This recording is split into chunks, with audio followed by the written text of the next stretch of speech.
নাচলে পূজামণ্ডপ পরিদর্শন, আর্থিক সহযোগিতা ও সার্বিক খোঁজ খবর নিলেন বিএনপির নেতারা।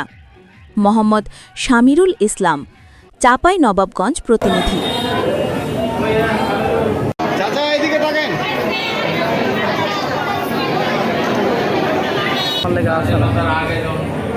সনাতন ধর্মাবলম্বীদের সবচেয়ে বড় ধর্মীয় উৎসব শারদীয় দুর্গাপূজা উপলক্ষে ভারপ্রাপ্ত চেয়ারম্যান তারেক রহমানের নির্দেশনায় ও জেলা বিএনপির পক্ষ থেকে চাঁপাইনবাবগঞ্জের নাচলে মঙ্গলবার ৩০ সেপ্টেম্বর বিকেলে থেকে রাত পর্যন্ত নাচলে অবস্থানরত পূজা মণ্ডপ পরিদর্শন, আর্থিক সহযোগিতা, দুর্গাপূজা উৎসবের সার্বিক খোঁজখবর এবং হিন্দু ধর্মাবলম্বীদের সাথে শুভেচ্ছা বিনিময় সহ উপজেলার বিভিন্ন জায়গা জনসাধারণের সাথে মতবিনিময় করছেন বিএনপির নেতারা। পূজা মণ্ডপ পরিদর্শনকালে নেতারা বলেন, বিএনপির ভারপ্রাপ্ত চেয়ারম্যান তারেক রহমানের নির্দেশে আমরা আপনাদের সঙ্গে দেখা করতে এসেছি। আমাদের নির্দেশ দিয়েছেন যাতে আমরা সব ধর্ম বর্ণের মানুষের খোঁজখবর রাখি, তাদের সুখে দুঃখে পাশে দাঁড়াই এবং বিশেষ করে দুর্গাপূজার মতো গুরুত্বপূর্ণ উৎসবে হিন্দু সম্প্রদায়ের মানুষ যেন নির্বিঘ্নে ও নিরাপদে উৎসব পালন করতে পারে সে বিষয়ে সজাগ থাকি।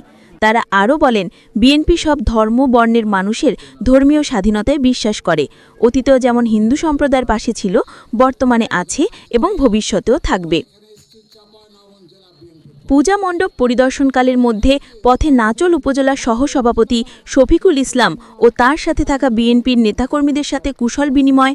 পূজা মণ্ডপ পরিদর্শনকালে উপস্থিত ছিলেন গোমস্তাপুর উপজেলা বিএনপির সদস্য সচিব ও চাঁপাইনবাবগঞ্জ ২ আসনে বিএনপির মনোনয়ন প্রত্যাশী অ্যাডভোকেট নুরুল ইসলাম সেন্টু, রহনাপুর পৌর বিএনপি আহ্বায়ক এনায়েত করিম তৌকি।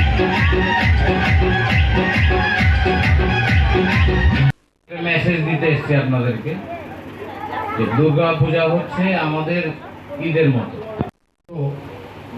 আরও উপস্থিত ছিলেন আলীনগর ইউনিয়ন বিএনপির সাংগঠনিক সম্পাদক সাইফুল ইসলাম গাজী, বিএনপি নেতা শেখ জামির উল ইসলাম বিপ্লব, সাজ্জাদ আলী, আরমান আলী, মিজান, সিরাজুল ইসলাম, রফিকুল ইসলাম, যুবনেতা রবিউল ইসলাম, জুয়েল আলী, হাসান আলী, ছাত্রনেতা মুরসালিন সহ বিএনপি